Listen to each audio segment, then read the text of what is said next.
2024 July 30 Keralam മറക്കില്ല ഈ ദിവസം. വയനാടിന്റെ ഹൃദയം തകർത്ത് മേപ്പാടിയിലെ മുണ്ടക്കൈ ചൂരൽമല മേഖലകളെ തുടച്ചുമാറ്റി ഉരുൾപൊട്ടിയ ആ ദിവസം. രാത്രി 1 മണിക്ക് മുമ്പായിരുന്നു 2 തവണ വെള്ളരിമല ഉരുൾപൊട്ടി പുന്നപ്പുഴയിലൂടെ ഒഴുകിയെത്തിയത്. 3 വാർഡുകളെ തുടച്ചു നീക്കി. എണ്ണമറ്റ വീടുകൾ, എണ്ണമറ്റ ആളുകൾ, എല്ലാവരും മഹാദുരന്തത്തിൽ ഓർമ്മയായി മാറി. സമാനതകളില്ലാത്ത ദുരന്തമായിരുന്നു അത്. അതുകൊണ്ട് തന്നെ രക്ഷാപ്രവർത്തനവും സമാനതകളില്ലാത്തതായിരുന്നു. ദിവസങ്ങളോളം നീണ്ടുനിന്നു. ചാലിയാർ ഒഴുകിയിറങ്ങുന്ന മലപ്പുറം ജില്ലയിലെ നിലമ്പൂരിന്റെ മേഖലകളിലെല്ലാം തിരച്ചിലെത്തി. സർക്കാരിന്റെ കണക്കിൽ 298 പേരാണ് ദുരന്തത്തിൽ മരിച്ചത്. അതിൽ തന്നെ തിരിച്ചറിഞ്ഞത് 266 പേരെ മാത്രം. 32 പേരുടെ മൃതദേഹങ്ങൾ തിരിച്ചറിയാൻ സാധിച്ചില്ല.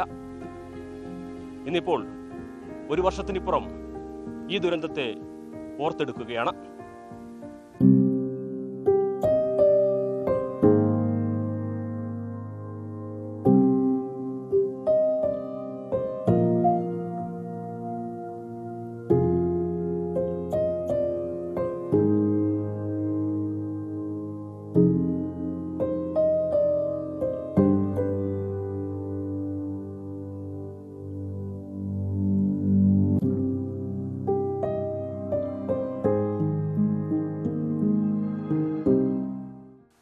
വയനാട് മേപ്പാടിയിലായിരുന്നു ഉരുൾപൊട്ടിയതെങ്കിലും അതിന്റെ ദുരന്തം മുഴുവൻ ഏറ്റുവാങ്ങിയത് ചാലിയാറാണ്.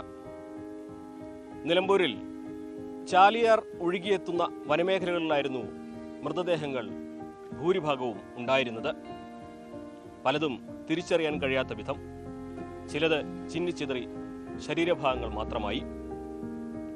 പോലീസും അഗ്നിശമന സേനയും നാട്ടുകാരും സന്നദ്ധ പ്രവർത്തകരുമെല്ലാം കൈമേയ് മറന്ന് ഈ മേഖലകളിലെല്ലാം തെരച്ചിൽ നടത്തി. ദിവസങ്ങൾ നീണ്ടു ആ പ്രയത്നം. നിലമ്പൂരിലെ എമർജൻസി റെസ്ക്യൂ ഫോഴ്സിന് അന്നത്തെ തെരച്ചിലിനെ കുറിച്ച് ഓർക്കുമ്പോൾ ഇപ്പോഴും ഉള്ളുപൊള്ളും. മുണ്ടക്കൈ ചൂരൽമല ദുരന്തത്തിന്റെ കണ്ണീർച്ചാലാണ് യഥാർത്ഥത്തിൽ ചാലിയാർ. ദുരന്തം കലങ്ങിയൊഴുകിയത് ചാലിയാറിലൂടെയാണ്. എമർജൻസി റെസ്ക്യൂ ഫോഴ്സ് ചാലിയാറിന്റെ തീരങ്ങളിലും കാട്ടിലും മേട്ടിലുമൊക്കെ തെരച്ചിൽ നടത്തിയവരാണ്. ഫുൾ ബോഡികളായിട്ട്, അതായത് മരണപ്പെട്ടവരുടെ ഫുൾ മൃതശരീരങ്ങളായിട്ട് ഒന്നുപോലും കണ്ടെത്താൻ ഭയങ്കര പ്രയാസമായിരുന്നു. അവശിഷ്ടങ്ങളായിട്ട് കൈ, കാല്, അങ്ങനെയായിരുന്നു ഇവിടെ എല്ലാം വന്ന് അടിഞ്ഞിട്ടുണ്ടായിരുന്നു. വന്ന ബോഡികൾ ചാലിയാർ പുഴയെ സംബന്ധിച്ച് ആ ബോഡി എത്തിപ്പെട്ടത് പുഴയിൽ കൂടെ പൊന്തി നിൽക്കുന്ന നിലയിലാണ്. പക്ഷെ ഞങ്ങൾ ഏറ്റവും കൂടുതൽ വർക്ക് ചെയ്തത് ചൂരൽമല, മറ്റേ സൂചിപ്പാറ, കണ്ടമ്പാറ ഭാഗത്താണ്, ഉൾക്കാടുകളിൽ. അവിടെ ദൈവം തന്നെ പ്രകൃതിയിൽ കുഴിച്ചിട്ട നില. ഞങ്ങൾക്ക് ഏറ്റവും കൂടുതൽ ബോഡി കിട്ടിയത് ഞങ്ങൾക്ക് ആ ഭാഗത്തു നിന്നാണ്. ഏകദേശം 80-ൽ പരം ബോഡികൾ, പാർട്സ് പല ഭാഗങ്ങളായിട്ട് കിട്ടിയത്. പിന്നെ അതിൽ തന്നെ ഞങ്ങൾക്ക് ബോഡി കിട്ടിയെന്ന് പറഞ്ഞത് ഒഴുകി വരുന്ന ബോഡിയല്ല കിട്ടിയത്, ദൈവം തന്നെ കുഴിച്ചിട്ടേക്ക് അവിടെ നിന്ന് മാന്തി എടുക്കുക. ഞങ്ങളെ കണ്ണ് കണ്ട ബോഡി ഫുള്ള് മാന്തി എടുക്കായിരുന്നു അവിടെ. ഒരു പക്ഷേ കേരളത്തിലെന്നല്ല ഇന്ത്യയിൽ തന്നെ കേട്ടുകളി പോലുമില്ലാത്തൊരു ദുരന്തമായിരുന്നു മുണ്ടക്കൈ ചൂരൽമല ദുരന്തം. നമ്മൾ ഒരു ദിവസം പിന്നെ ഇവിടുന്ന് അങ്ങോട്ട് മുണ്ടേരിയിൽ നിന്നും ചൂരൽമല ഭാഗത്തേക്ക് പോയിട്ട് അവിടെ ഒരു ദിവസം കാട്ടിൽ നമുക്ക് താമസിക്കേണ്ടി വന്നു. ഈ ആദ്യം തെരച്ചിൽ നടത്തിയപ്പോൾ എങ്ങനെയായിരുന്നു ആ ഒരു അവസ്ഥ ആദ്യഘട്ടങ്ങളിലൊക്കെ? നമുക്ക് ശരിക്ക് അവിടെ നിന്നുള്ള ആംബുലൻസ് ഡ്രൈവേഴ്സ് പറഞ്ഞിട്ടുള്ള ഒരു അറിവിലനുസരിച്ചാണ് ഇവിടെ ഒരു ബോഡി വന്നടിഞ്ഞിട്ടുണ്ടെന്നും അതിനിപ്പോൾ ഇക്കരെത്തിക്കാനുള്ള സംവിധാനത്തിന് നിങ്ങൾ പുറപ്പെടണമെന്ന് പറഞ്ഞുകൊണ്ടാണ് നമ്മളിവിടെ രാത്രി 2 മണി മുതൽ തന്നെ അലേർട്ടായിട്ടുണ്ടായിരുന്നു. കാരണം ചുരമലയിൽ നിന്നുള്ള സുഹൃത്തുക്കൾ വിളിച്ചു പറഞ്ഞ അടിസ്ഥാനത്തിൽ ഇവിടെ എല്ലാവരും ഉണ്ടായിരുന്നു. നിലമ്പൂരെ ബേസ് ചെയ്തിട്ട് തന്നെ എല്ലാവരും നിൽക്കുന്നത്. ഇവിടെ വെള്ളം കയറി തുടങ്ങിയിട്ടുണ്ടായിരുന്നു. അപ്പോൾ ആളുകളെ മാറ്റി പാർപ്പിക്കാനും അതേപോലെ വാഹനങ്ങൾ വർക്ക്ഷോപ്പിൽ നിന്ന് മാറ്റി കൊടുക്കാനൊക്കെയുള്ള സംവിധാനങ്ങളിൽ റെഡി നിന്നിരുന്നു. പക്ഷേ പെട്ടെന്നാണ് ഈ ഒരു സംഭവം അറിയുന്നത്. കാരണം അങ്ങനെ ഒരു സംഭവത്തിനെ കുറിച്ച് നമുക്ക് ധാരണയില്ല. ഇവിടെ ബോഡികൾ ഇവിടെ വന്നടിയതിനെ കുറിച്ച്. അപ്പോൾ ഒരു കുട്ടീൻ്റെ ബോഡി ഇവിടെ വന്നിട്ടുണ്ട്, അത് ഇക്കരെ എത്തിക്കാനുള്ള സഹായം വേണമെന്ന് പറഞ്ഞാൽ അവിടെ നിന്ന് ആംബുലൻസ് ഡ്രൈവേഴ്സ് മുണ്ടേരിന്നൊക്കെ വിളിക്കുമ്പോൾ നാട്ടുകാരും പോലീസുകാരൊക്കെ അറിയിച്ച അടിസ്ഥാനത്തിൽ നമ്മൾ ഇവിടുന്ന് പുറപ്പെടുന്നു. കുട്ടിയുടെ മൃതദേഹത്തുമ്പോൾ തുടങ്ങിയിട്ട് ഏകദേശം 14 ദിവസത്തോളം, 11 ദിവസം നമ്മൾ ഇവിടെയും 2 ദിവസം പിന്നെ വയനാട് ADGP അവർ അറിയിച്ച അടിസ്ഥാനത്തിൽ, ഗവൺമെൻറ് സംവിധാനങ്ങൾ അറിയിച്ച അടിസ്ഥാനത്തിൽ നമ്മൾ വയനാട് സൂചിപ്പാറന്ന് അവിടുന്ന് ഇങ്ങോട്ട് മുണ്ടേരിക്ക് ഇങ്ങോട്ടുള്ള തെരച്ചിൽ, അങ്ങനെ 2-3 ദിവസം അവിടെ ആയിട്ട് അങ്ങനെ ടോട്ടൽ 14 ദിവസത്തോളം നീണ്ട തെരച്ചിലാണ് ഉണ്ടായിട്ടുള്ളത്. നമുക്ക് കിട്ടുന്ന ഒരു പാർട്സ് പോലും കളയാതെ അല്ലെങ്കിൽ ഒരു പാഴ്സ് പോലും മിസ്സാവാതെ അത് കാത്തിരിക്കുന്ന ഒരു കുടുംബം വയനാട്ടിൽ ഈ ചൂരൽമല മുണ്ടക്കൈ ഭാഗങ്ങളിൽ ഉമ്മമാർ മക്കൾ നഷ്ടപ്പെട്ട എല്ലാ കുടുംബങ്ങളും ഈ ഒരു പാഴ്സിന് വേണ്ടി കാത്തിരിക്കുന്നവരുണ്ട്. അപ്പോൾ അവർക്കത് പരിപൂർണ ബഹുമതിയോടുകൂടി അവിടെ എത്തിച്ചു കൊടുക്കുക എന്നുള്ളതാണ് നമ്മൾ ദൈവമേൽപ്പിച്ചിട്ടുണ്ടെന്ന കടമ. ചിലപ്പോൾ സ്വർണ്ണം മാല ഇട്ടിട്ടുണ്ടെന്നോ അല്ലെങ്കിൽ മോതിരിട്ടിട്ടുണ്ടോ. ഇപ്പം ആൾക്ക് തന്നെ അറിയാം, ആൾ മമ്പാടുന്ന് കിട്ടുന്ന ഒരു ബോഡി നമ്മളെ അവിടെ അവർ പറഞ്ഞത് ഭർത്താവിൻ്റെ പേര് മോതിരത്തുമ്പോണ്ടെന്നില്ല ആ ഒരു ബേസുമലാണ് നമ്മൾ തിരയണതും കണ്ടെത്തണതും അത് അവരാണ് തിരിച്ചറിയണത്. മലയുടെ ചെരുവിൽ അങ്ങനെ തന്നെ പറയാം. ഒരു ദിവസം ഞങ്ങളോട് നൈറ്റ് കടന്നിട്ടുണ്ട്. ഒരു ബോഡിക്ക് 3 മണിക്കൊരു ബോഡി കിട്ടിയ സമയത്ത് അത് ഒരു ലെഗ് കണ്ടു. പിന്നെ അത് മാന്തിരിക്കാൻ ഏകദേശം 4 മണിക്കൂർ ഞങ്ങൾക്ക് വേണ്ടി വന്നു. ഇവിടുന്ന് അങ്ങോട്ട് മുകളിലേക്ക് സഞ്ചരിക്കാൻ കഴിയാത്തൊരു പ്രയാസം തന്നെയായിരുന്നു. കാരണം വന്യമൃഗങ്ങളും മറ്റുള്ള എല്ലാ ബുദ്ധിമുട്ടുകളും താണ്ടി തന്നെയാണ് നമ്മൾ രക്ഷാപ്രവർത്തനം നടത്തിയത്. ഞങ്ങളെ സംബന്ധിച്ച് ഇപ്പോൾ ഒരു വർഷം എന്ന് പറയുന്നത് ഇപ്പോൾ നിങ്ങൾ പോലെ പത്രമാധ്യമങ്ങൾ അറിയുമ്പോൾ ഒരു വർഷം ഞങ്ങളെ സംബന്ധിച്ച് ഇന്നലകൾ കഴിഞ്ഞ പോലെയാണ്. ഇന്നും അത് മനസ്സിൽ നിന്ന് പോയിട്ടില്ല. അതാണ് ദുരന്തം, ആർക്കും മറക്കാനാകില്ല. പ്രത്യേകിച്ച് ഈ രക്ഷാദൗത്യത്തിൽ ഏർപ്പെട്ടവർക്ക് അത് അവരുടെ ജീവിതത്തിൽ തന്നെ ഏറ്റവും വിഷമകരമായ ദിവസങ്ങളിലൂടെ കടന്നുപോയ നാളുകളായിട്ടായിരിക്കും ഓർക്കുക. എന്താണെങ്കിലും ആ ദുരന്തത്തിൽ മൺമറഞ്ഞു പോയവരുടെ ഓർമ്മകൾക്ക് മുമ്പിൽ ഒരിക്കൽ കൂടി ആദരം അർപ്പിച്ചുകൊണ്ടാണ് ഈ ഒരു വാക്കുകൾ പറഞ്ഞ് നിർത്തുവാൻ സാധിക്കുകയുള്ളൂ. അഖിലോട്ട് പറയ്ക്കൊപ്പം CV അനുമോദ്, ന്യൂസ് 18. ഒരു വർഷത്തിനിപ്പുറം മുണ്ടക്കയിലെയും ചൂരൽമലയിലെയും കാഴ്ചകൾ ഏറെ മാറി. ആളൊഴിഞ്ഞ് വിജനമായ പ്രേതഭൂമി പോലെയായി ഇവിടെ. ഉരുൾപൊട്ടലിൽ ഒഴുകിയെത്തിയ പാറക്കല്ലുകൾ അവിടെ ഇവിടെ കാണാം. എപ്പോൾ വേണമെങ്കിലും വീഴുമെന്ന് തോന്നിപ്പിക്കുന്ന കെട്ടിടങ്ങൾ. ഇവിടുത്തെ കാഴ്ചകൾ ആരുടെയും ഉള്ളുലയ്ക്കും.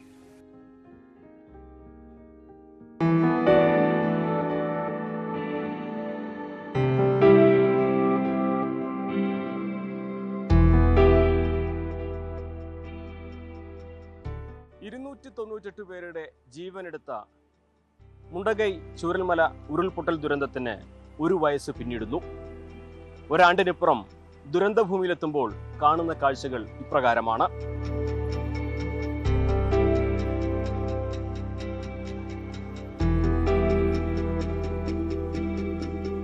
വിജനമായ പ്രേതഭൂമിയായി ഇവിടം മാറിയിരിക്കുന്നു. പ്രളയം ഉരുൾപൊട്ടൽ കൊണ്ടുവന്നിട്ട വലിയ പാറക്കല്ലുകൾ എമ്പാടും കാണാം. ഇതൊന്നും മാറ്റാനും കഴിയുകയില്ല. അത് മാറ്റുക അത്ര എളുപ്പവുമല്ല. തകർന്ന കെട്ടിടങ്ങളുടെ അവശിഷ്ടങ്ങൾ എല്ലായിടത്തും എപ്പോൾ വേണമെങ്കിലും നിലംപൊത്താവുന്ന സ്ഥിതിയിൽ നിലനിൽക്കുന്നു. ഇതിന് മുകളിൽ പുഞ്ചിരിമട്ടത്തും സമാനമായ കാഴ്ചകളാണുള്ളത്. അവിടേക്കൊന്നും ഇപ്പോൾ ആരെയും പ്രവേശിപ്പിക്കുന്നില്ല. അവിടെ ഉണ്ടായിരുന്ന വീടുകൾ, പ്രകൃതി ദുരന്തത്തിൽ തകർത്തെറിഞ്ഞ വീടുകൾക്ക് പുറമെ അവിടെ ഉണ്ടായിരുന്ന വീടുകളിൽ ഇപ്പോൾ ആർക്കും താമസിക്കാനുള്ള അനുവാദമില്ല. അവിടെ എല്ലാം തന്നെ നോ ഗോ സോണായി പ്രഖ്യാപിച്ചിരിക്കുകയാണ്. അവിടെ നിന്നെല്ലാം ആളുകളെ മാറ്റി പാർപ്പിച്ചിരിക്കുകയാണ്. പുതുതായിട്ട് വരുന്ന ടൗൺഷിപ്പിൽ ഈ മേഖലയിലുള്ളവർക്ക് എല്ലാം താമസ സൗകര്യവും ഒരുങ്ങുന്നുണ്ട്. ഇവിടെ മുണ്ടക്കയിൽ ഈ ദുരന്ത ഭൂമിയിൽ നമുക്ക് നോക്കിയാൽ ഇപ്പോൾ കാണാം, മുകളിൽ ഉരുൾ പൊട്ടിയിറങ്ങിയ വഴിയിലൂടെ ഇപ്പോഴും വെള്ളം കുത്തിയൊലിച്ചു വരുന്നുണ്ട്. പാറക്കല്ലുകളൊക്കെ തന്നെ നീക്കാൻ കഴിയാതെ ഇപ്പോഴും ഈ വെള്ളം ഒഴുകിയ വഴിയിൽ കിടക്കുന്നത് കാണാം. അവിടെ വലിയ പാറക്കല്ലുകൾ നീക്കിയുള്ള പ്രവർത്തനങ്ങൾ തുടരുന്നതും കാണാൻ കഴിയും. ഇവിടേക്ക് ഈ നാട്ടുകാർക്ക് മാത്രമാണ് ഇപ്പോൾ പ്രവേശനമുള്ളത്. അതും ഇവിടുത്തുകാരാണെന്ന് ബോധ്യപ്പെടുത്തിയതിന് ശേഷം മാത്രമേ ഇവിടേക്ക് ആളുകളെ കയറ്റിവിടുകയുമുള്ളൂ. അവരിൽ പലരും ഇവിടെ എത്തും. അവരുടെ പ്രിയപ്പെട്ട ഇടങ്ങളിൽ, അവരുടെ പ്രിയപ്പെട്ടവരുടെ ഓർമ്മകളുള്ള ഇടങ്ങളിൽ അല്പസമയം വന്ന് തിരിച്ചു പോകും. അതും നിശ്ചിത സമയപരിധി മാത്രമേ ഇവിടെ അനുവദിക്കുകയുമുള്ളൂ. അപ്രകാരം 1 വർഷത്തിനിപ്പുറം മുണ്ടക്കൈ ഒരു പ്രേതഭൂമിയായി, ഒരു വിജന ഇടമായി മാറിയിരിക്കുകയാണ്.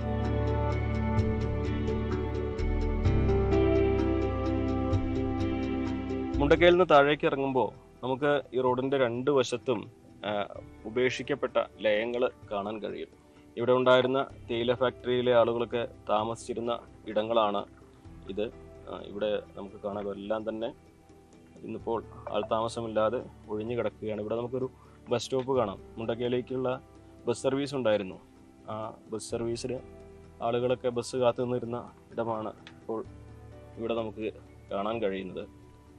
ഇതിനപ്പുറത്തേക്ക് താഴേക്ക് പോകുമ്പോൾ തേയില ഫാക്ടറി, സെൻറ്റിനെൻ്റൽ ടീ എസ്റ്റേറ്റിൻ്റെ ഫാക്ടറി ഉണ്ട്. അതിപ്പോഴും പ്രവർത്തിക്കുന്നുണ്ട്. കൃത്യമായ സമയപരിധി വെച്ച് ഇവിടെ ആളുകൾ ജോലി ചെയ്യുന്നുണ്ട്. പക്ഷേ ഇവിടെ ഒന്നും ആളുകൾക്ക് താമസിക്കാനുള്ള അനുവാദമില്ല. ഇതൊരു ദുരന്ത ഭൂമി ആയതുകൊണ്ട് തന്നെ എപ്പോൾ വേണമെങ്കിലും മറ്റൊരു ഉരുൾപൊട്ടൽ ഇവിടെ ഉണ്ടായേക്കാമെന്ന ഭീഷണി ഉള്ളതുകൊണ്ട് ആരെയും ഇവിടെ താമസിപ്പിക്കുന്നില്ല. നമുക്കിത് ഇവിടെ മറ്റൊരു സ്കൂൾ കൂടി കാണാം. ഇവിടെ ഒരു സ്കൂൾ ഉണ്ടായിരുന്നു. ഈ സ്കൂളിൻ്റെ ഒരു ഭാഗം ആ ഉരുൾപൊട്ടലിൽ ഇല്ലാതെയായി പോയതാണ്. LP സ്കൂളായിരുന്നു. Government LP school, Mundakkai government LP school. അതാണ് ഇവിടെ കാണുന്നത്. ആ സ്കൂളിൻ്റെ ഒരു ഭാഗം പൂർണ്ണമായും ഉരുൾപൊട്ടലിൽ തകർന്നുപോയി. ആ സ്കൂളും ഇപ്പോൾ ദുരന്തത്തിൻ്റെ ഒരു ശേഷിപ്പായിട്ട് ഇവിടെ നിലനിൽക്കുകയാണ്.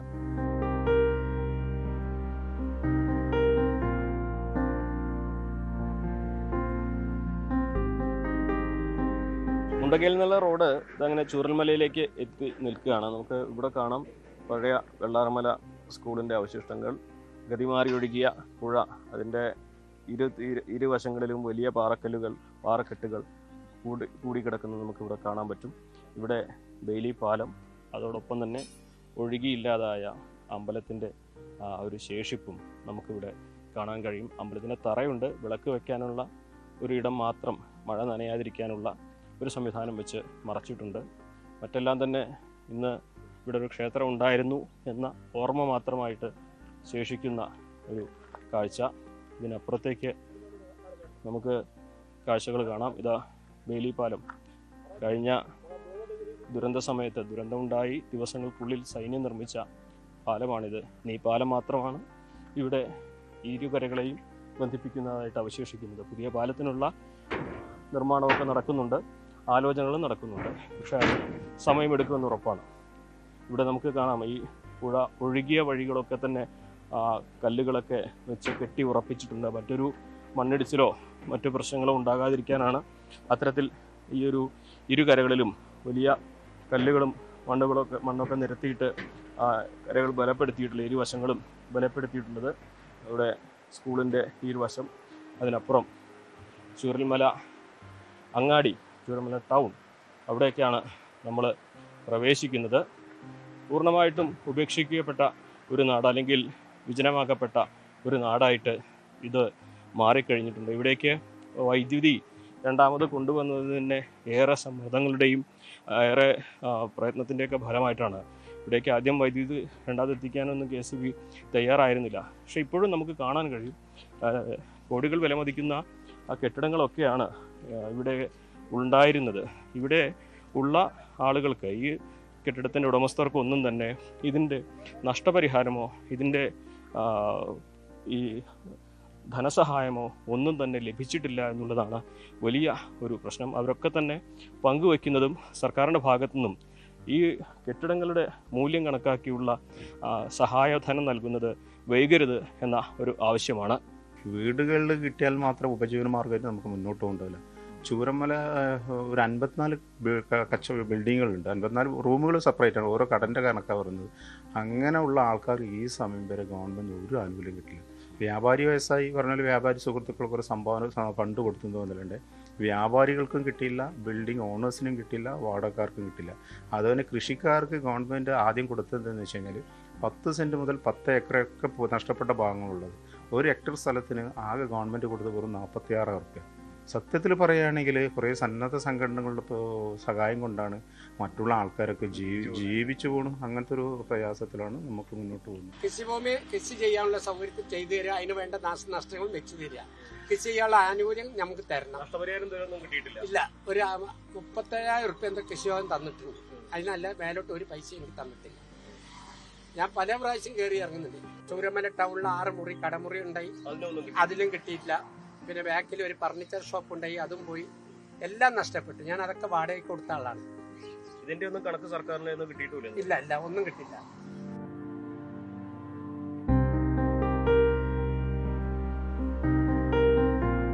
ചൂരൽമല അങ്ങാടിയിലെ കാഴ്ചകളൊക്കെ തന്നെ ഇപ്രകാരമാണ്. ഇതൊക്കെ കഴിഞ്ഞ ജൂലൈ 30 തകർത്തെറിഞ്ഞ് പോയ പ്രളയത്തിൻ്റെ ഉരുളിൻ്റെ ബാക്കിയാണ്. ഇന്ന് ഈ ചൂരൽമല അങ്ങാടി എന്നുള്ളത് ഒരു വലിയ ദുരന്തത്തിൻ്റെ അവശേഷിപ്പാണ്, ഒരു ഓർമ്മപ്പെടുത്തലാണ്. ഈ ഒരു അങ്ങാടി ഒരിക്കലും ഇനി പഴയ പോലെ ആകില്ല. ഈ ഒരു ചൂരൽമലയും പഴയ പോലെ ആകില്ല. ആ ചൂരൽമല കഴിഞ്ഞ വർഷം ജൂലൈ 30 ഉരുൾപൊട്ടിയിറങ്ങിയ പ്രകൃതി ദുരന്തത്തിനൊപ്പം മാഞ്ഞുപോയി, അല്ലെങ്കിൽ പ്രകൃതി അതിനെ മാച്ചു കളഞ്ഞു. പക്ഷേ പുനരുജ്ജീവനം, അതിജീവനമാണ് ഇവിടെ ഇനി വേണ്ടത്. ഈ നാട്ടുകാർക്ക്, ഇവിടുത്തുകാർക്ക് ഒരുപാട് ആവശ്യങ്ങളുണ്ട്. സർക്കാരിൻ്റെ സഹായം വേണ്ടതായ സാഹചര്യങ്ങളുണ്ട്.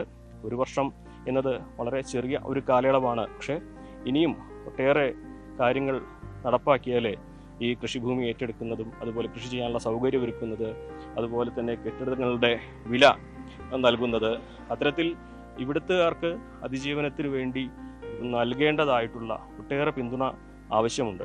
അതിനൊക്കെ സർക്കാരിൻ്റെ ഭാഗത്തുനിന്ന് പുനരധിവാസത്തിനപ്പുറം അത്തരത്തിലുള്ള ഇടപെടലുകളാണ് ഈ നാട് ഇപ്പോൾ ആഗ്രഹിക്കുന്നത്. അഖിൽ ഓട്ടുപാറയ്ക്കൊപ്പം CV അനുമോദ്, ന്യൂസ് 18. ഈ നാടിനെ തകർത്തെറിഞ്ഞ ഉരുൾപൊട്ടൽ ദുരന്തം ഇല്ലാതെയാക്കിയത് ജീവിതങ്ങളെ കൂടിയാണ്.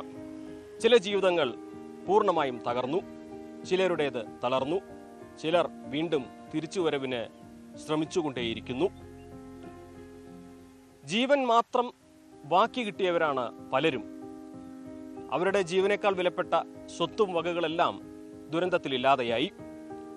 ചൂരൽമല സ്വദേശിയായ അണ്ണയ്യന്റെ ജീവിതം ഇപ്പോൾ ഇപ്രകാരമാണ്.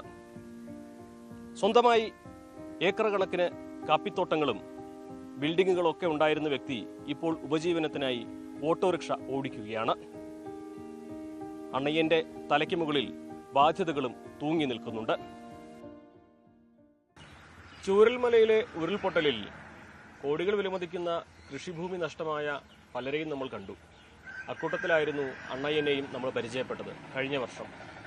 1 വർഷത്തിനിപ്പുറവും അണ്ണയ്യൻ സർക്കാരിനോട് തൻ്റെ കൃഷിഭൂമിയുടെ വില നൽകണമെന്ന അപേക്ഷയുമായി കാത്തു നിൽക്കുകയാണ്. ഇപ്പോൾ അതിജീവനത്തിനായി അദ്ദേഹത്തിൻ്റെ ഒരു മുച്ചക്ര വാഹനമാണുള്ളത്. അണ്ണയ്യൻ ചേരുന്നു. ചേട്ടാ, അതിജീവനം അതിൻ്റെ ഏറ്റവും പ്രധാനപ്പെട്ട ഒരു ഘട്ടത്തിലല്ലേ? അതെ, അതിജീവന പ്രധാനപ്പെട്ട ഘട്ടത്തിലാണ്. പക്ഷെ ഞങ്ങൾ കളക്ടറേറ്റ് കയറി ഇറങ്ങുന്നല്ലാതെ ഒരു കാര്യവും നടക്കുന്നില്ല. എനിക്ക് എൻ്റെ ആ മരങ്ങൾ കംപ്ലീറ്റ് മാറ്റിത്തരാൻ വേണ്ടി ഞാൻ പല പ്രാവശ്യം കയറി ഇറങ്ങി. അല്ലെങ്കിൽ എനിക്ക് അതിൻ്റെ വില തന്നിട്ട് എന്നെ അവിടെ നിന്ന് ഒഴിവാക്കുക. പക്ഷെ നോ ഗോസോണിൻ്റെ അകത്ത് നമ്മുടെ പറയാൻ കൃഷി ചെയ്യുന്നത്. നാളെ ഗവൺമെന്റ് പറയാ കയറണ്ടെന്ന് പറഞ്ഞ് നമ്മൾ എന്ത് ചെയ്യും? എത്ര ഏക്കർ അവിടെ മൂടിക്കിടക്കുന്ന? എനിക്ക് 2 ഏക്കറുണ്ട്. നിറയെ കാപ്പി ഉണ്ടായിരുന്നു അല്ലേ? നിറയെ കാപ്പി ഉണ്ടായതാണ്. നിറയെ കാപ്പി, കുരുമുളക്, കവുങ്ങുമായിരുന്നു. പിന്നെ ആവക്കാട കൃഷിയുമായിരുന്നു. അതെല്ലാം പൂർണ്ണമായി നഷ്ടപ്പെട്ടു. നല്ലൊരു വരുമാനമുള്ളൊരു വ്യക്തി, ഒരു 20-25 ലക്ഷത്തിന്റെ അടുത്ത് വരുമായിരുന്നു. കാരണം അത് കാപ്പിക്ക് വില ഉള്ളത് കൊണ്ടാണ്. കഴിഞ്ഞ കൊല്ലാണ് ഈ വില വന്നത്, അതുകൊണ്ടാണ് കിട്ടി. പക്ഷേ ഇക്കൊല്ലം എനിക്ക് കിട്ടുമ്പോഴേക്കും അത് പോയി. പിന്നെ കുറച്ച് ലോൺ ഉണ്ട് ബാങ്കിലൊക്കെ, അതിനെ അടയ്ക്കാൻ വേണ്ടി നോട്ടീസ് വന്നുകൊണ്ടേ ഇരിക്കുന്നുണ്ട്. ഏത് ബാങ്കിൽ നിന്നാണ്? സെൻട്രൽ ബാങ്കിൽ നിന്നും സൗത്ത് ഇന്ത്യൻ ബാങ്കിൽ നിന്നും. എത്ര ലക്ഷത്തിന്റെ? ഞങ്ങൾക്ക് 13 ലക്ഷം റുപ്യന്റെ അടുത്ത് ലോൺ വരുന്നുണ്ട്. 7, 3, 10, 10, 11, 12 ലക്ഷം റുപ്യന്റെ അടുത്ത് ലോൺ വരുന്നുണ്ട്. അതെ, പേപ്പർ വെച്ചിട്ടാണ് എടുത്തേക്കുന്നത്. പക്ഷെ അത് ഓരോ കൊല്ലം കിട്ടുമ്പോൾ ഞങ്ങൾ പുതുക്കി എടുക്കും, വെച്ചിട്ട് തിരിച്ചെടുക്കും. കൃഷി ആവശ്യത്തിന് വേണ്ടിയിട്ടൊക്കെ എടുക്കുകയാണ്. പിന്നെ കുട്ടികളെ എഡ്യൂക്കേഷൻ ലോൺ അടയ്ക്കാനുണ്ടായി, അതൊക്കെ അടച്ചു തീർത്തു. ഒരു വണ്ടിന്റെ ലോൺ ഉണ്ടായി, അതും അടച്ചു തീർത്തു.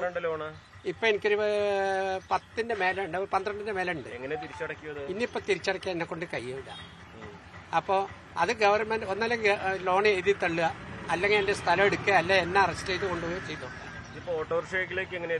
ഓട്ടോറിക്ഷയ്ക്ക് ഒരു സംഘടന തന്നതാണ്. പിന്നെ പീപ്പിൾ ഫൗണ്ടേഷൻകാരൻ പറഞ്ഞു എന്ത് പണിയും നിങ്ങൾക്ക് ചെയ്തു തരാ പറഞ്ഞു. എനിക്ക് പറഞ്ഞു എനിക്കിപ്പോൾ ഒന്നും വേണ്ട, കൃഷി ചെയ്യുമ്പോൾ എന്തെങ്കിലും ചെയ്തു തന്നാൽ മതി പറഞ്ഞു. അപ്പോൾ അവർ പറഞ്ഞു എന്താ വേണ്ടത് ചെയ്തു തരാ പറഞ്ഞിട്ട്. മുമ്പ് ഓട്ടോ ഓടിച്ചിട്ടില്ല, ഇപ്പോഴാണ് ഓട്ടോ ഓടിക്കാൻ തുടങ്ങിയത്. 67ാമത്തെ വയസ്സിൽ ആണ് വന്നത്. ഞാൻ ഇതിലൊന്നും വരേണ്ട ആളല്ല, എനിക്ക് കൃഷിയാണ് മെയിൻ. കൃഷി ആരെങ്കിലും സംഘടനകൾ എനിക്ക് ആ കൃഷിക്ക് വേണ്ടിയിട്ട് എന്തെങ്കിലും സഹായം ചെയ്തു തരികയാണെങ്കിൽ കുറച്ചും കൂടി നല്ലതായിരുന്നു. ആ ഭൂമിയിൽ കൃഷി ചെയ്യാനും പറ്റില്ല, അവിടെ കയറാനും പറ്റില്ല. കൃഷി ചെയ്യാന്നാണ് അവർ പറയുന്നത്, ഗവൺമെന്റ് പറയുന്നത്. മരം മാറ്റണം. 10,000 ലോഡ് കണക്കിന് മരമുണ്ട്. അതൊന്ന് മാറ്റി തരികയാണെങ്കിൽ, എനിക്ക് കൃഷി ചെയ്യാനുള്ള സൗകര്യങ്ങളായി തരികയാണെങ്കിൽ ഞാൻ ഏറ്റവും കൂടുതൽ അതിനോടാണ് യോജിക്കുക. അത് ഗവൺമെന്റിനോട് ഞാൻ അതാ പറയാനുള്ളൂ. എനിക്ക് ഇപ്പൊ എങ്ങനെയാ ജീവിതം ഈ ഓട്ടോ ഓടിച്ചുകൊണ്ട് ഓട്ടോ ഓടുമ്പോൾ ഒരു ദിവസം 150, 200, 250, 300 റുപ്യന് മേലെ കിട്ടൂല. രാവിലെ 8:30 വരും, വൈകുന്നേരം 8:30 മണിക്കാണ് വീട്ടിൽ പോകുന്നത്. പിന്നെ ഇവിടുത്തെ ഓട്ടോ സ്റ്റാൻഡിലത്തെ ഡ്രൈവർ, എരുമക്കല്ലി ഓട്ടോ സ്റ്റാൻഡിലത്തെ ഡ്രൈവർമാർ സഹകരണം കൊണ്ടാണ് എന്നെ ഇവിടെ ഓടാൻ വിട്ടത്. അപ്പൊ ഇന്നലെ എനിക്ക് പെർമിറ്റ് തന്നു കൽപ്പറ്റത്തെ. ഓടാൻ പറ്റുന്നുണ്ട്. ഇനിയിപ്പോ അവിടെ പോയാലേ അറിയുള്ളൂ ഇത് എന്താന്നുള്ള സ്ഥിതി. ചേട്ടാ, 68 വയസ്സിൽ ഇതുവരെ ഉണ്ടാക്കിയിരുന്നതെല്ലാം തന്നെ നഷ്ടമായി കഴിഞ്ഞു. കടം തലയ്ക്ക് മുകളിൽ തൂങ്ങി നിൽക്കുന്നു. പിന്നെയും പിടിച്ചു നിൽക്കുകയാണ്, പോരാടുകയാണ്. എങ്ങനെയാണ് അതിന്റെ ഒരു ധൈര്യം വരുന്നത്? എനിക്ക് ധൈര്യം എന്ന് പറഞ്ഞാല് നമുക്ക് ആരും കൈ നീട്ടരുത്, സ്വന്തമായിട്ട് അധ്വാനിച്ച് തിന്നണം. ഇന്ന് വരെ അങ്ങനെയാണ് പഠിച്ചത്. ഇനിയും അതന്നെയാണ് എനിക്ക് ചെയ്യാനുള്ളത്. അല്ല ഗവൺമെന്റ് തരട്ടെ, അല്ല ജോലിയില്ല പറഞ്ഞിട്ട് ഇരിക്കുക, അങ്ങനത്തെ ഒന്നും എനിക്ക് താങ്ങാൻ പറ്റില്ല. നമ്മൾ ജോലിക്ക് പോകണം. ജോലിക്ക് പോയാൽ ജീവിക്കാൻ പറ്റുള്ളൂ, എന്തായാലും നമുക്ക് സമ്പാദിക്കാൻ പറ്റുള്ളൂ. സർക്കാരിനോട് പറയാനുള്ളത് കൃഷിഭൂമി കൃഷി ചെയ്യാൻ പറ്റുന്ന രീതിയിൽ മാറ്റി തരണം. അതെ, കൃഷിഭൂമി കൃഷി ചെയ്യാനുള്ള സൗകര്യത്തിൽ ചെയ്തു തരിക, അതിന് വേണ്ട നാശനഷ്ടങ്ങൾ വെച്ച് തരിക, കൃഷി ചെയ്യാനുള്ള ആനുകൂല്യം നമുക്ക് തരണം. നഷ്ടപരിഹാരം ഒന്നും കിട്ടിയിട്ടില്ല. ഇല്ല, ഒരു 37,000 റുപ്യ എന്താ കൃഷിഭവൻ തന്നിട്ടുണ്ട്. അതിനല്ല മേലോട്ട് ഒരു പൈസ എനിക്ക് തന്നിട്ടില്ല. ഞാൻ പല പ്രാവശ്യം കയറി ഇറങ്ങുന്നുണ്ട്. പിന്നെ മുനിസിപ്പാലിറ്റി ചെയർമാൻ ഐസക്കിന്റെ നിർദ്ദേശപ്രകാരമാണ് എനിക്കിപ്പോൾ ഈ പെർമിറ്റ് തന്നെ കിട്ടാൻ കാരണം ഉണ്ടായിട്ട്. കുറെ ശ്രമിച്ചിരുന്നവരും പിന്നെ കുറെ നൂലാമാലകൾ ഉണ്ട്. അതിന്റെ ഒക്കെ അത് നഷ്ടപരിഹാരം കിട്ടിയോ? ഇല്ല, ഒന്നും കിട്ടിയില്ല. വീട് എനിക്ക് കൽപ്പറ്റയാണ് ഇപ്പൊ ചെയ്തിരിക്കുന്നത്. വീട് പോയി, ഇല്ല. ചൂരമല ടൗണിൽ 6 മുറി കടമുറി ഉണ്ടായി, അതിലും കിട്ടിയിട്ടില്ല. പിന്നെ ബാക്കിൽ ഒരു ഫർണിച്ചർ ഷോപ്പ് ഉണ്ടായി, അതും പോയി. എല്ലാം നഷ്ടപ്പെട്ടു. ഞാൻ അതൊക്കെ വാടകയ്ക്ക് കൊടുത്ത ആളാണ്. ഇതിന്റെ ഒന്നും കണക്ക് സർക്കാരിന് കിട്ടിയിട്ടില്ല. ഇല്ല, ഒന്നും കിട്ടില്ല. പിന്നെ ഇന്നലെ ഞങ്ങളെ വിളിച്ചിട്ട് നമ്മുടെ സ്ഥലം അവർ ഏറ്റെടുക്കണം പാലം കെട്ടാൻ വേണ്ടിയിട്ട് പറഞ്ഞു. ഞങ്ങൾ പറഞ്ഞ് തക്കതായ നഷ്ടപരിഹാരം തരികയാണെങ്കിൽ ഞങ്ങളത് വിട്ടുതരാം. എന്താണെങ്കിലും അതിജീവനത്തിന്റെ പുതിയ പാഠങ്ങളാണ് അണയ്യൻ ഓട്ടോയിലൂടെ കാണിച്ചു തന്നുകൊണ്ടിരിക്കുന്നത്. ഒരിക്കലും തോൽക്കാനാകില്ല. പക്ഷെ സർക്കാരിന് മുമ്പിൽ ഈ 68-കാരന് മുന്നോട്ട് വയ്ക്കാൻ ഒരുപാട് അഭ്യർത്ഥനകളുണ്ട്. അത് അദ്ദേഹത്തിന് മാത്രമല്ല, ഇതേ ദുരിതത്തിലൂടെ കടന്നു പോകുന്ന ഈ ചൂരൽമല നിവാസികളിൽ പലർക്കും ഇതേ കാര്യം തന്നെയായിരിക്കും മുന്നോട്ട് വയ്ക്കാനുണ്ടാവുക. സർക്കാർ അത് പരിഗണിക്കും എന്ന പ്രതീക്ഷ തന്നെയാണ് ഇവർക്ക് പങ്കുവയ്ക്കാനുള്ളതും. അഖിലോട്ട് പാറയ്ക്കൊപ്പം CB അനുമോദ്, ന്യൂസ് 18. ഉരുൾപൊട്ടൽ ദുരന്തം ജീവിതങ്ങളെ തകർത്തെറിഞ്ഞത് അതിക്രൂരമായിട്ടാണ്. ഒരു വർഷത്തിനിപ്പുറം അന്നത്തെ ദുരന്തത്തെ അതിജീവിച്ചവരെ കാണുമ്പോഴാണ് അവരുടെ നഷ്ടത്തിൻ്റെ, ദുഃഖത്തിൻ്റെ ആഴവും വേദനയൊക്കെ നമ്മൾ തിരിച്ചറിയുന്നത്. ചൂരൽമല സ്വദേശിയായ അനീഷിൻ്റെയും സൈനയുടെയും ജീവിതം ഇതുപോലെയാണ്. അവരുടെ പ്രിയപ്പെട്ട 3 ആൺമക്കളാണ് ദുരന്തത്തിൽ ഇല്ലാതെയായത്. ഒപ്പം അനീഷിൻ്റെ അമ്മ രാജമ്മയും. ഇന്നും തീവ്ര ദുഃഖത്തിലാണ് ഈ കുടുംബം. എങ്ങനെ ഈ വിഷമത്തെ അതിജീവിക്കുമെന്ന് ഇവർക്കറിയില്ല.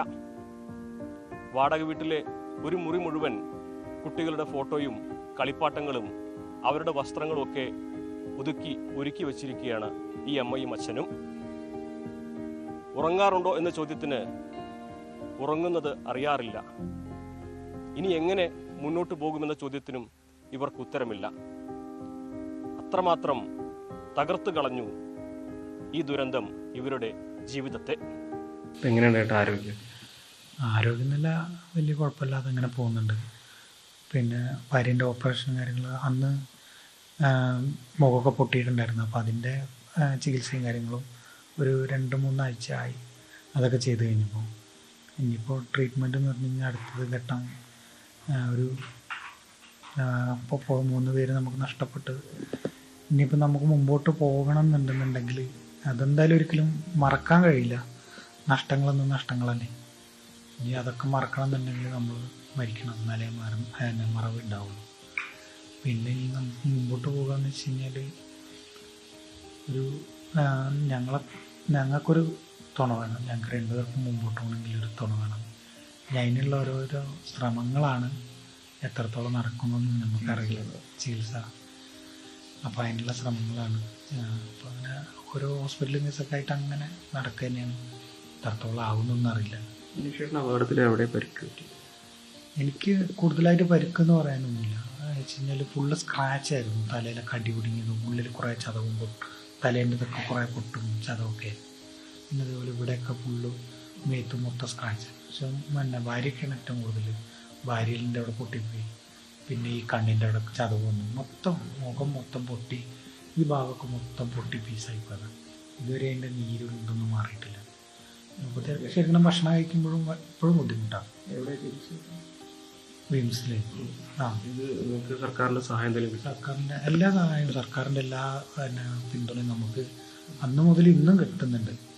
അന്ന് മുതൽക്കുള്ള എല്ലാ ചികിത്സേൻ്റെ ആണെങ്കിലും ഇപ്പോൾ നമുക്ക് വാടകയാണെന്നുണ്ടെങ്കിലും അങ്ങനെ എല്ലാ കാര്യങ്ങളും മുടങ്ങാതെ നമുക്ക് കിട്ടുന്നുണ്ട്. അതന്നെ വലിയൊരു ആശ്വാസമാണ്. അപ്പോൾ നമ്മളടുത്ത് അന്ന് DYFI ജീപ്പ് തന്നു. അപ്പോൾ നമുക്കൊരു ജീവിതമാർഗം എന്ന് പറഞ്ഞിട്ട്, പക്ഷേ തൊള്ളായിരങ്ങളിൽ അങ്ങനെ ഓട്ടവും കാര്യങ്ങളൊന്നും ഇല്ലാത്തതുകൊണ്ട് എപ്പോഴെങ്കിലും ഒരു ഓട്ടം കിട്ടും. അതുകൊണ്ട് മുമ്പോട്ട് പോകൽ വലിയ ബുദ്ധിമുട്ടാണ്. പിന്നെ ഈ സർക്കാരിൻ്റെ ഒരു സഹായം, അതൊരു വലിയൊരു അനുഗ്രഹമാണ്. ഇപ്പോൾ ഈ ഒരു അവസരത്തിൽ എന്താ വെച്ചാൽ നമുക്കൊന്ന് പണിക്ക് പോകാൻ വെച്ച് പറ്റുന്നില്ല. ഞാൻ ആദ്യം 8 മണിക്ക് പോയിട്ടുണ്ടായിരുന്നു. അപ്പോൾ ഈ കയ്യിലൊക്കെ അടി ഒടുങ്ങിയിട്ട് എൻ്റെ ഈ കൈയൊന്നും അങ്ങനെ പെട്ടെന്നൊന്നും ഇളക്കാനൊന്നും പറ്റില്ല. 8 മണിക്കൊന്നും പോകുമ്പോൾ അങ്ങനെ കൂടുതൽ ഇളകി കഴിഞ്ഞാൽ പറ്റില്ല. അപ്പോൾ നമ്മൾ ശരിക്കും 2 പ്രാവശ്യം തന്നെ ട്രിപ്പ് പോകുന്ന സമയത്ത് കൈ ഇളകൽ തുടങ്ങും. പിന്നെ ഈ കണ്ണിങ്ങനെ കലങ്ങി വരും. അപ്പോൾ അത് ഞാൻ അന്ന് ഡോക്ടറെ കാണിച്ച് കഴിഞ്ഞപ്പോൾ പറഞ്ഞത് അത് നീരിൻ്റെയാണ്, കുറച്ച് കഴിയുമ്പോഴേ മാറുള്ളൂ, പെട്ടെന്നൊന്നും മാറില്ല എന്നാണ് പറഞ്ഞത്. ഇപ്പോൾ ഇവിടേക്ക് മാറിയിട്ട് എത്രയായി? ഇവിടേക്ക് മാറിയിട്ട് ഏകദേശം ഒരു 3 മാസമാണ്. നമ്മൾ 2 പേരും മാത്രമേ ഉള്ളൂ. പിന്നെ രാവിലെ ഇതേപോലെ ഒന്നില്ലെങ്കിൽ പിന്നെ ജീപ്പ് എടുത്ത് ഇങ്ങനെ പോകും, ടൗണിൽ എവിടെയെങ്കിലും പോയിരിക്കും. അപ്പോൾ ഓട്ടോ ഇല്ലാത്ത സമയത്ത് ഓട്ടോ ഉണ്ടെങ്കിൽ ഭാര്യനെ കൂട്ടിയിട്ട് പോകും. എന്നിട്ട് അവിടെ ഞാൻ ഗ്യാപ്പ് കയറുന്ന സമയത്ത് ഭാര്യനെ താഴെ നിർത്തും. പിന്നെ അതെല്ലാം ഓട്ടോ ഇല്ലെങ്കിൽ ഇങ്ങനെ ടൗണിൽ അവിടെ ഇവിടെയൊക്കെ പോയി അങ്ങനെ ഇരിക്കും. ഒരു വൈകുന്നേരം ആകുമ്പോൾ വരും, ഒന്ന് കിടക്കും, കിടന്നിട്ട് ഉറക്കം വരുമൊന്നുമില്ല. പിന്നെ ആകെപ്പാടുള്ള സമയം പോയി പറഞ്ഞാൽ ഫോണാണ്. ഫോണിൽ നമ്മൾ ഒരു 6 മണിയൊക്കെ ആകുമ്പോഴാണ് ഞാൻ വീട്ടിൽ കയറി പോലും, പണിയൊക്കെ കഴിഞ്ഞ് വീട്ടിൽ കയറും. ആ സമയത്ത് ഫുള്ള് ഒച്ചപ്പാടും ബഹളവും അതിനകത്ത് തല്ലും പിടിയൊക്കെ ആയിരിക്കും. പക്ഷെ ഇതൊന്നും ഇല്ല. നമ്മൾ വീട്ടിലേക്ക് കയറി വരുമ്പോൾ അമ്മയില്ല, മക്കളില്ല, ആരും ഇല്ല. ഒരു 4 ചുമരിൻ്റെ അകത്ത് ഞാനും ഭാര്യയും മാത്രം മുഖത്തോട് മുഖത്ത് നോക്കിയിരിക്കുക. ചില സമയത്ത് ജീവൻ തന്നെ വേണ്ടാന്ന് തോന്നിപ്പോകും. പിന്നെ ഒരിക്കലും നമുക്കൊരിക്കലും ജീവിതം ഇല്ലാതാക്കാൻ പറ്റില്ലല്ലോ. പിന്നെ അതേപോലെ കിടന്നു പോയി കഴിഞ്ഞാൽ പോയില്ലേ. പെട്ടെന്ന് അതേപോലെ നമ്മളിപ്പോൾ പ്രാർത്ഥിക്കുന്നത് എന്താ വെച്ച് കഴിഞ്ഞാൽ മക്കൾ പോയാൽ അതേപോലെ നമ്മളും അങ്ങനെ തന്നെ ഒന്ന് പോയാൽ മതി എന്നുള്ളൊരു പ്രാർത്ഥന, അത്രേ ഉള്ളൂ. നമ്മൾ ഓരോ ദിവസവും ഓരോ ദിവസമല്ല, ഓരോ മണിക്കൂറും നമ്മളോട് എപ്പോഴും മക്കളുണ്ടാവും. മക്കളില്ലാത്തൊരു ജീവിതം എന്ന് പറഞ്ഞു കഴിഞ്ഞാൽ എല്ലാവർക്കും നമ്മളെ ജീവിതത്തിന് മുമ്പോട്ടുള്ള മക്കളല്ലേ. അപ്പോൾ നമുക്ക് മുമ്പോട്ടുള്ള വഴി തെളിയുന്നില്ല. നമുക്ക് മക്കളുണ്ടെങ്കിൽ അവരെ പഠിപ്പിക്കണം, വലുതാക്കണം എന്നുള്ള ഓരോരോ ലക്ഷ്യങ്ങളുണ്ടായിരുന്നു. ഇപ്പോൾ ഒരു ലക്ഷ്യമില്ല. അത് ഞങ്ങൾക്ക് സമയമില്ലായിരുന്നു, ഒന്നിനും സമയമില്ല. ഇപ്പം ഞങ്ങൾക്ക് ഒന്നിനും ഇതില്ല. എന്താ വെച്ചാൽ ഞങ്ങൾക്ക് സമയം മാത്രമല്ല, ഞങ്ങൾക്ക് സമയം പോണില്ല. അവിടെ പോയിരുന്നാലും ഇവിടെ പോയിരുന്നാലും ഞങ്ങൾക്ക് സമയം പോണില്ല. അങ്ങനത്തെ ഒരവസ്ഥയിലാണ് ഇപ്പോൾ. ഉറങ്ങൽ വെച്ച് കഴിഞ്ഞാൽ ഇതേപോലെ ഇങ്ങനെ ഫോണിൽ എന്തെങ്കിലുമൊക്കെ കണ്ടിരിക്കും, ഉറക്കം വന്നാൽ ഉറങ്ങും, 2-3 മണിക്കൂറൊക്കെ ഉറങ്ങും, അത്ര തന്നെ ഉള്ളൂ. അത് കഴിഞ്ഞ് പിന്നെ മര്യാദക്ക് മനസ്സ് വിട്ടുറങ്ങി കുറേ ആയി. പിന്നെ പറഞ്ഞ പോലെ ഓരോ സ്ഥലത്ത് ഇങ്ങനെ പോയിരിക്കണം, അതന്നെ വലിയൊരു ആശ്വാസം. പിന്നെ മക്കളടുത്ത് പോയിരിക്കും, മക്കളടുത്ത് പോകും. മക്കളടുത്ത് ഞങ്ങൾക്ക് തോന്നുമ്പോൾ ഒക്കെ പോകും. അവിടെ പോയി അങ്ങനെ ഇരിക്കും, കുറച്ച് നേരം ഇരിക്കുമ്പോൾ ഒന്ന് മനസ്സിനൊരു ശാന്തത കിട്ടും പോലെ തോന്നും. പിന്നെ വരും, അത്ര.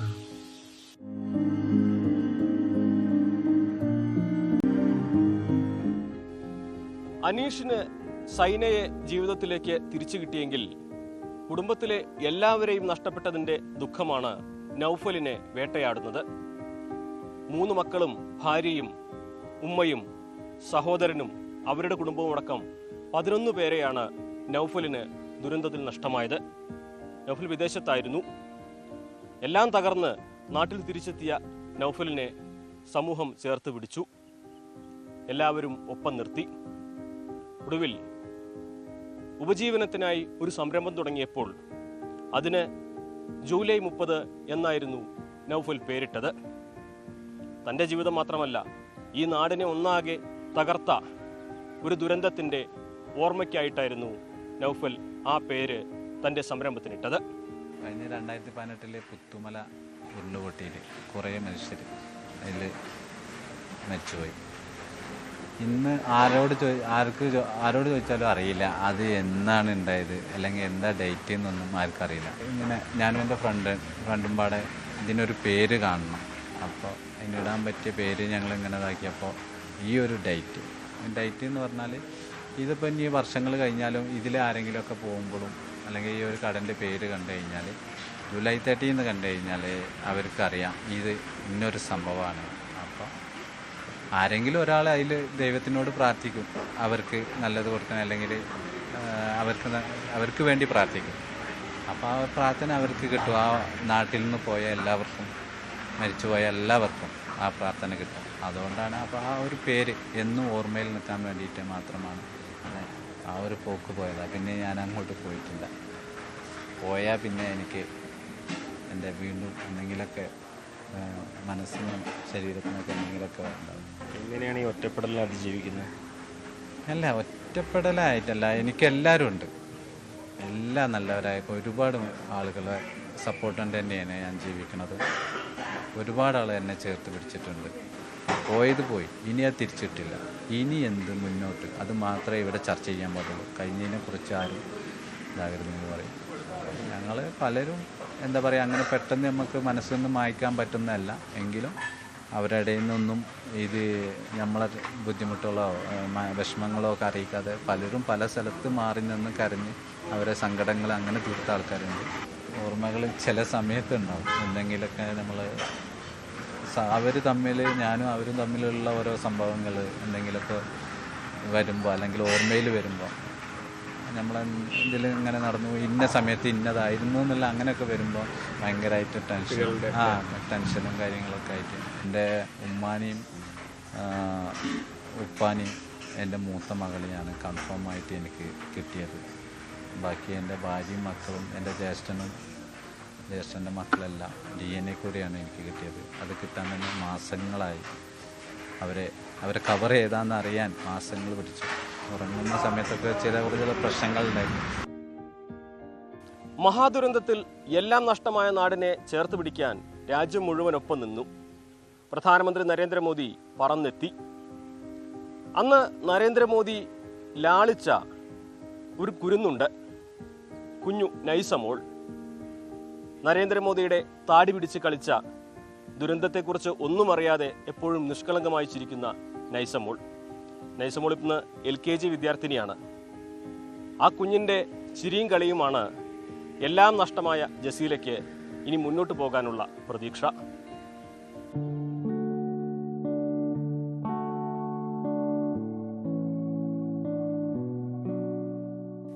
ഈ കുരുന്നിൻ്റെ കളിച്ചിരിയാണ് എല്ലാം നഷ്ടമായ വേദനയെ മറികടക്കാൻ ജസീലയ്ക്ക് കരുത്താക്കുന്നത്. സഹോദരിമാരായ ഹിനയെയും ഫൈസയെയും പിതാവ് ഷാജഹാനെയും ഉരുൾ കവർന്നെടുത്തിരുന്നു. ജസീലയുടെ ജീവിതത്തിൽ ശേഷിച്ചത് കുഞ്ഞു നൈസമോൾ മാത്രം. ഇന്നിപ്പോൾ വേദനകൾ മറന്ന് മുന്നോട്ടു പോകാൻ ഇവർക്ക് കരുത്തു നൽകുന്നത് പ്രധാനമന്ത്രിയുടെ വരെ ലാളനം ഏറ്റുവാങ്ങിയ നൈസമോളുടെ നിഷ്കളങ്കതയാണ്. ഒരു കൊല്ലം കഴിഞ്ഞപ്പോൾ ഇതുവരെ ഇപ്പോൾ ഒന്നും ആയിട്ടില്ല, ജോലിയൊന്നും ശരിയായിട്ടില്ല. ഇപ്പം എന്തിനെങ്കിലും ഒരു വർഷം കഴിഞ്ഞിട്ട് എന്തെങ്കിലും നോക്കാൻ വിചാരിച്ച് നിൽക്കുകയാണ്. ഇനി എന്തെങ്കിലും ശരിയായി അതിന് പോകാൻ നോക്കണം. ഇപ്പം മോള് കൂടെ ഉള്ളതുകൊണ്ട് വലിയൊരു തന്നെയാണ്. പ്രധാനമന്ത്രി നരേന്ദ്രമോദിയുടെ വാക്കുകൾ ഏറെ പ്രതീക്ഷ നൽകുന്നതായിരുന്നു. എന്നാൽ പിന്നീടുണ്ടായ അനുഭവങ്ങൾ എല്ലാം മറിച്ചു ചിന്തിപ്പിച്ചു. മോദി സാറ് വന്ന് ഞങ്ങളോട് സംസാരിച്ചപ്പോൾ ഒക്കെ നല്ല പ്രതീക്ഷ തന്നെയായിരുന്നു. മോളെ ചേർത്ത് പിടിച്ചൊക്കെ ഇതാക്കിയപ്പോൾ നല്ല പ്രതീക്ഷ തന്നെയായിരുന്നു. പിന്നീട് കൂടെ ഉണ്ടാവും എന്നൊക്കെ വിചാരിച്ചു. പിന്നീട് ഒന്നുമില്ലാന്നപ്പോൾ ഭയങ്കര പ്രയാസം തന്നെയാണ് തോന്നിയത്. കൽപ്പറ്റയിൽ ഉയരുന്ന സർക്കാരിന്റെ ടൗൺഷിപ്പാണ് ഇവർക്കിനി അഭയം. നഷ്ടപ്പെട്ടതൊന്നും മറക്കാനാകില്ലെങ്കിലും ഓർമ്മകളുടെ കരുത്തിൽ മുന്നോട്ട് നടക്കുകയാണ് ഈ അമ്മയും മകളും. അഖിൽ ഓട്ടുപാറയ്ക്കൊപ്പം CV അനുമോദ്, ന്യൂസ് 18. വെള്ളരിമലയുടെ താഴ്വാരത്തിൽ പുന്നപ്പുഴയുടെ തീരത്ത് ആരും ഇഷ്ടപ്പെട്ടു പോകുന്ന ഒരു സ്കൂളുണ്ടായിരുന്നു, വെള്ളാർമല സ്കൂൾ. ഉരുൾപൊട്ടൽ ദുരന്തം തകർത്തെറിഞ്ഞത് ഈ സ്കൂളിനെ കൂടിയാണ്. 33 കുട്ടികളായിരുന്നു ഈ സ്കൂളിന് ദുരന്തത്തിൽ നഷ്ടമായത്. ഉണ്ണിമാഷയുടെ കരച്ചിലും സ്കൂളിൻ്റെ അന്നത്തെ അവസ്ഥയൊന്നും ആരും മറക്കില്ല. എന്നാൽ ഈ ദുരന്തത്തിൻ്റെ അതിജീവനത്തിൻ്റെ നേർസാക്ഷ്യമാണ് ഇപ്പോഴത്തെ കാഴ്ചകൾ. വെള്ളാർമല സ്കൂൾ മേപ്പാടിയിലേക്ക് മാറ്റി. പുതിയ കെട്ടിടങ്ങൾ മാസങ്ങൾ കൊണ്ട് നിർമ്മിച്ചു. കുട്ടികൾ പതിയെ പതിയെ ദുരിതങ്ങൾ മറന്ന് ജീവിതത്തിലേക്ക് തിരിച്ചു വരാൻ തുടങ്ങി. പാട്ടും കളിയും വേറിട്ട അധ്യാപന രീതികളുമായി അധ്യാപകർ കുട്ടികളെ ചേർത്ത് നിർത്തി. ദുരന്തം നൽകിയ വലിയ മുറിവിനെ, ആഴത്തിലുള്ള മുറിവിനെ അവർ പതിയെ പതിയെ ഉണക്കി. കഴിഞ്ഞ SSLCക്ക് 100% വിജയമായിരുന്നു ഈ സ്കൂളിന്. സ്കൂളിൻ്റെ അതിജീവനം നാടിൻ്റെ പുനരുജ്ജീവനത്തിൻ്റെ നേർക്കാഴ്ചയാണ്. അതിജീവിച്ചു. എല്ലാം നമ്മൾ എത്തേണ്ടടുത്തെല്ലാം കുട്ടികളെത്തി. പിന്നെ പഴയ കഥകളൊക്കെ ഒരു അടഞ്ഞ അധ്യായമാക്കി മാറ്റി. പുതിയൊരു സാഹചര്യം, പുതിയ ലോകം, പുതിയ ചുറ്റുപാടുകൾ, അതിനെ ഇണങ്ങി നമ്മളിങ്ങനെ മുന്നോട്ട് പോവുകയാണ്.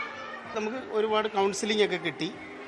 പിന്നെ വിദ്യാഭ്യാസ വകുപ്പിലെ ഉദ്യോഗസ്ഥന്മാർ ഇവിടെ കുറേ കാലം ക്യാമ്പ് ചെയ്ത് നമുക്ക് വേണ്ടുന്ന കാര്യങ്ങളൊക്കെ ചെയ്തു.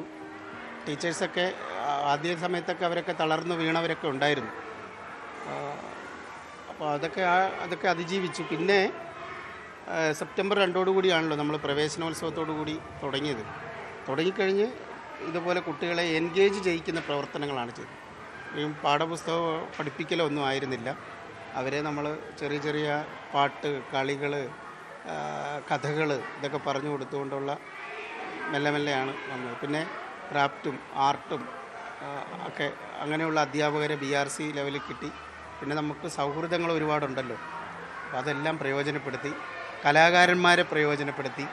അങ്ങനെ നമുക്ക് കിട്ടാവുന്ന എല്ലാ സംവിധാനങ്ങളും കഴിഞ്ഞൊരു വർഷം നമ്മൾ ഈ വിദ്യാലയത്തിന് വേണ്ടിയിട്ട് പ്രയോജനപ്പെടുത്തി. പിന്നെ നമ്മുടെ വിദ്യാഭ്യാസ വകുപ്പൊക്കെ നമുക്ക് എപ്പോഴും കൂടെ ഉണ്ടായിരുന്നു.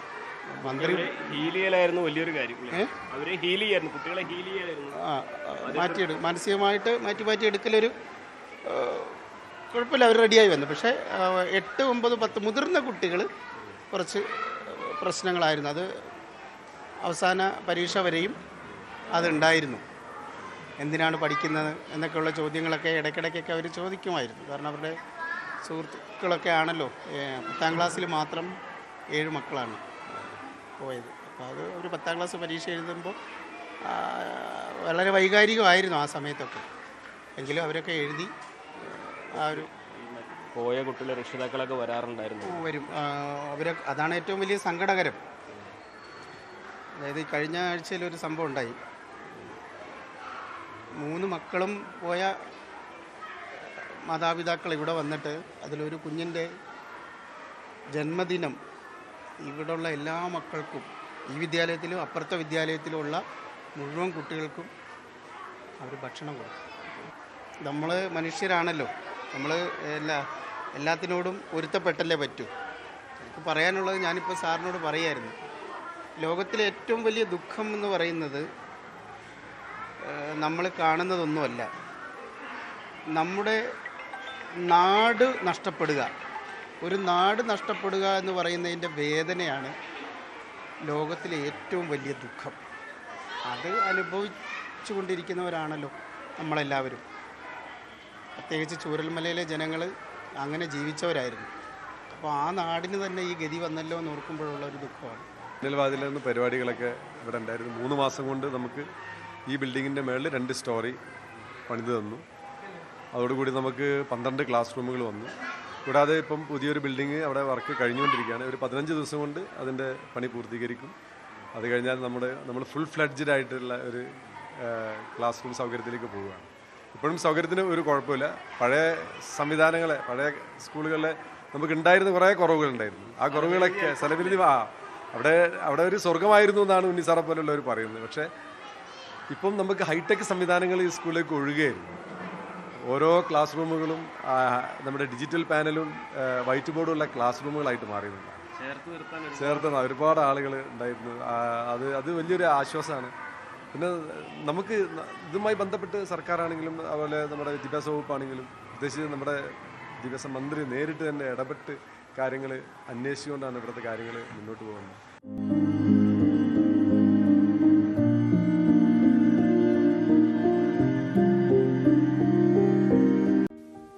മഹാദുരന്തം ഈ നാടിനെയും നാട്ടുകാരെയും ചിന്നിച്ചിതറിച്ച് കളഞ്ഞു.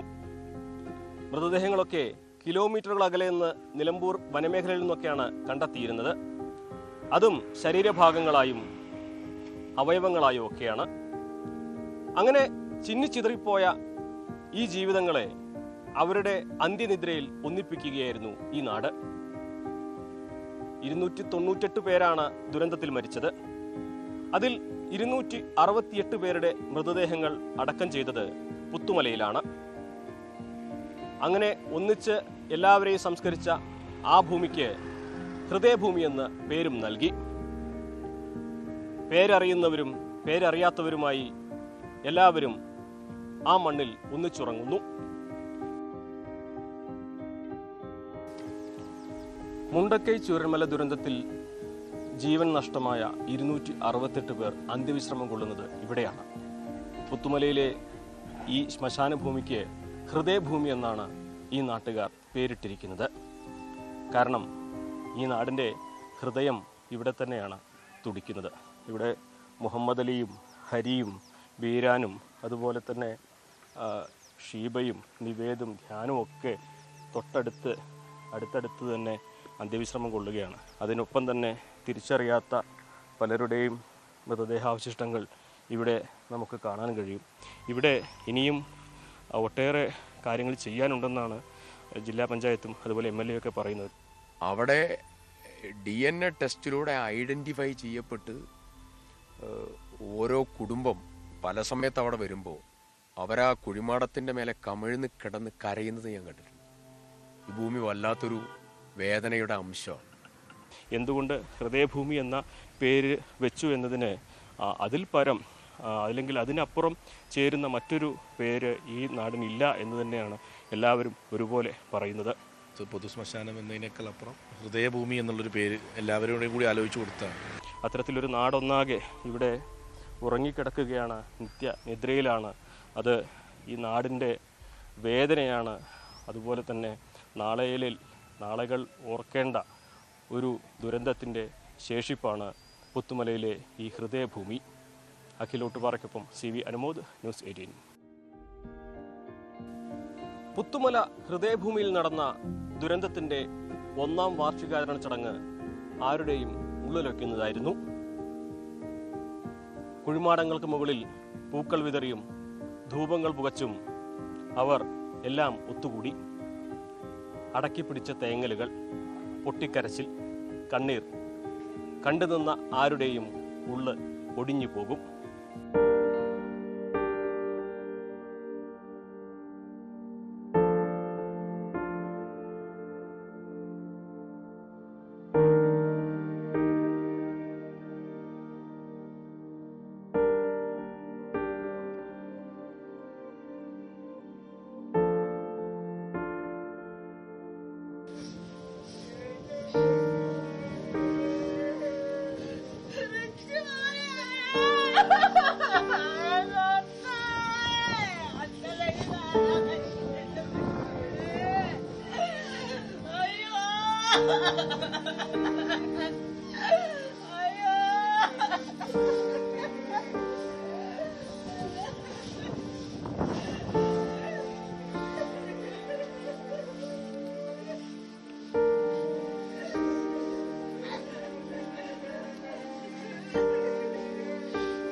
ദുരന്തബാധിതരുടെ പുനരധിവാസം തന്നെയാണ് സർക്കാരിന് മുൻപിലെ ഏറ്റവും വലിയ വെല്ലുവിളി. ഒരു വർഷത്തിനിപ്പുറം ഒരു മാതൃകാ ഭവനമാണ് തീർക്കാൻ കഴിഞ്ഞത്. അതോടൊപ്പം നിർമ്മാണത്തിലിരിക്കുന്ന കെട്ടിടങ്ങളും അതിൻ്റെ ആദ്യഘട്ടത്തിലാണ്. ഭൂമി ഏറ്റെടുക്കുന്നതിൽ വന്ന കാലതാമസം, നിയമപ്രശ്നങ്ങൾ, ഇതൊക്കെ തന്നെ പുനരധിവാസത്തെ അല്പം മന്ദഗതിയിലാക്കി. എന്നാൽ പ്രശ്നങ്ങളെല്ലാം തന്നെ പരിഹരിക്കപ്പെട്ടു കഴിഞ്ഞു. ഇനി മിന്നൽ വേഗത്തിൽ പുനരധിവാസം പൂർത്തിയാക്കുമെന്നാണ് മന്ത്രി കെ രാജൻ പറഞ്ഞത്. ഡിസംബറിൽ വീടുകളുടെ നിർമ്മാണം പൂർത്തിയാകും. ജനുവരിയിൽ എല്ലാവർക്കും താക്കോൽ നൽകും. 410 വീടുകളാണ് എൽസ്റ്റൺ എസ്റ്റേറ്റിൽ സർക്കാരിൻ്റെ നിർദ്ദിഷ്ട ടൗൺഷിപ്പിൽ ഉയരുന്നത്. വീടുകൾ മാത്രമല്ല, ആശുപത്രിയും മറ്റ് അവശ്യ സേവന സംവിധാനങ്ങളൊക്കെ ഇവിടെ ഉണ്ടാകും. ഒരു മാതൃകാ ടൗൺഷിപ്പാണ് ഇവിടെ സർക്കാർ വിഭാവനം ചെയ്യുന്നത്. മന്ത്രി കെ രാജന്റെ വാക്കുകൾ ഈ നാടിനും നാട്ടുകാർക്കും വലിയ പ്രതീക്ഷയാണ് നൽകുന്നത്. ഏപ്രിൽ 13 ആരംഭിച്ച വീടിൽ ഒന്ന് മാത്രമേ തയ്യാറായിട്ടുള്ളൂ എന്ന് പറഞ്ഞാൽ ഒന്നൊരു മോഡൽ വീടാണ്. 3.5 മാസം കൊണ്ട് ഇന്ന് ഞങ്ങൾ 2 മണിക്ക് അവിടെ പോകുന്നുണ്ട്. എല്ലാവർക്കും അവിടെ വരാം, കാണാം. ഏതെങ്കിലും അഭിപ്രായം ഉണ്ടെങ്കിൽ രേഖപ്പെടുത്താം. നിങ്ങളുടെ അഭിപ്രായങ്ങളാണ് ഇതിൽ അവസാനത്തിൽ നമുക്ക് കാത്തിരിക്കുന്നത്. പക്ഷേ ഒരു വീട് മാത്രമല്ല, 5 സോണുകളിൽ 4 സോണുകളിലും നിർമ്മാണ പ്രവർത്തനം ആരംഭിച്ച് കുന്നിടിച്ച് മണ്ണു നിരത്തി പൊതുവഴിയാക്കി വീടിനുള്ള തറയെടുത്ത് 4 സോണുകളിലും അതിവേഗം. ഞാൻ നിങ്ങളെല്ലാവരെയും സാക്ഷി നിർത്തി ഇവിടെ ലഭ്യമായ അറിവ് വെച്ച് വലിയ മഴയും ദുരന്തങ്ങളും ഒന്നും ഉണ്ടായില്ലെങ്കിൽ ഈ വരുന്ന ഡിസംബർ 31 അത് പൂർത്തീകരിച്ച് 2026 ജനുവരിയിൽ പുതിയ നഗരത്തിലേക്ക് നമുക്ക് ഒരുമിച്ച് കയറാൻ കഴിയും, നമുക്ക് ലക്ഷ്യമുണ്ടാക്കാൻ കഴിയും എന്ന കാര്യം നിങ്ങൾ കൽപ്പറ്റയിലെ നിർദ്ദിഷ്ട ടൗൺഷിപ്പിലെ നിർമ്മാണം പൂർത്തിയാക്കിയ ആദ്യ മാതൃകാ ഭവനമാണ് എനിക്ക് പുറകിലുള്ളത്. ഇതേ മാതൃകയിലാണ് ഇവിടെ ഇനി 409 വീടുകൾ കൂടി ഉയരുക. ഈ നാട് പുനരധിവാസം എന്ന വലിയ ചോദ്യം ഉയർത്തുമ്പോൾ അതിനുള്ള മറുപടിയാണ് മാസങ്ങൾക്കുള്ളിൽ, ഈ വർഷം അവസാനിക്കുന്നതിന് മുൻപ് എല്ലാ വീടുകളും ഉയരുമെന്ന സർക്കാരിൻ്റെ ഉറപ്പ്. പുനരധിവാസത്തിൽ ഒതുങ്ങുന്നില്ല വെല്ലുവിളികൾ. ഇവർക്ക് തൊഴിൽ ഉറപ്പാക്കണം, ചികിത്സ നൽകേണ്ടതുണ്ട്. ഇവരുടെ ജീവിതം പഴയ പോലെ തിരിച്ചു കൊണ്ടുവരുവാൻ ഒട്ടേറെ അധ്വാനം, ഒട്ടേറെ പ്രയത്നം ഇനിയും വേണ്ടതുണ്ട്. അതിന് ഒന്നിച്ചൊന്നായി ഒരുമിച്ച് പ്രവർത്തിക്കുക തന്നെ വേണം. എല്ലാം നഷ്ടമായ ഒരു വലിയ ജനതയെയാണ് സർക്കാർ ഇവിടെ ഒപ്പം നിന്ന് ആത്മവിശ്വാസത്തോടെ മുന്നോട്ട് കൊണ്ടുപോകാൻ ശ്രമിക്കുന്നത്. നമുക്ക് ഈ നാടിൻ്റെ പുനരുജ്ജീവനത്തിനായി പ്രതീക്ഷയോടെ കാത്തിരിക്കാം. ഒപ്പം പിഴവുകൾ പരിഹരിച്ച് സർക്കാർ ഈ നാടിൻ്റെ പ്രതീക്ഷ കാക്കുമെന്നും പ്രതീക്ഷിക്കാം.